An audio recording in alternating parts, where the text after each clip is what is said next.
ఇటుగా బులెటిన్ల మరో బ్రేకింగ్ చూస్తున్నాం. తమిళనాడు ముఖ్యమంత్రి స్టాలిన్ కుమారుడు ఉదయనిధి స్టాలిన్ ఆ రాష్ట్ర డిప్యూటీ సీఎంగా ప్రమాణ స్వీకారం చేశారు.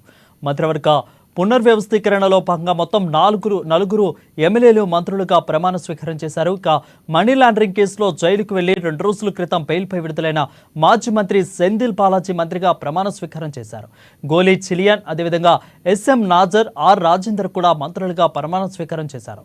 సెంధిల్కు విద్యుత్, ఎక్సైజ్ శాఖ, చిలియన్కు విద్యాశాఖ, నాజర్కు మైనార్టీ వ్యవహారాలు, అదేవిధంగా ఇక మిగిలిన రాజేంద్రకు పర్యాటక శాఖలను కేటాయించారు.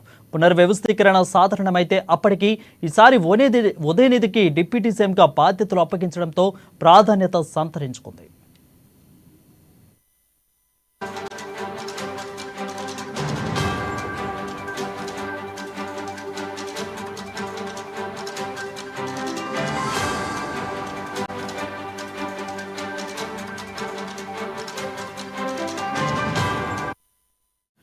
చూస్తున్నాం. తమిళనాడు ముఖ్యమంత్రి స్టాలిన్ కుమారుడు ఉదయనిధి స్టాలిన్ ఆ రాష్ట్ర డిప్యూటీ సీఎంగా ప్రమాణ స్వీకారం చేశారు. ముఖ్యమంత్రి పునర్వ్యవస్థీకరణ భాగంగా మొత్తం 4 ఎమ్మెల్యేలు మంత్రులుగా ప్రమాణం చేశారు. మనీ లాండరింగ్ కేసులో జైలుకి వెళ్లి గత 2 రోజుల క్రితం బెయిల్పై నుంచి విడుదలైన మాజీ మంత్రి సెంధిల్ బాలాజీ మంత్రిగా ప్రమాణ స్వీకారం చేశారు. ఇక గోవి చివిలియన్, అదేవిధంగా ఎంఎస్ నాజర్, ఆర్ రాజేందర్లు కూడా మంత్రులుగా ప్రమాణ స్వీకారం చేశారు.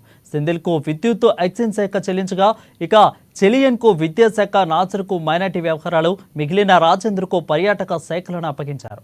పునర్వ్యవస్థీకరణ సాధారణమైనదే అయినప్పటికీ ఈసారి ఉదయనిధికి డిప్యూటీ సీఎంగా బాధ్యతలు అప్పగించడంతో ప్రాధాన్యత సంతరించుకుంది తమిళనాడులో.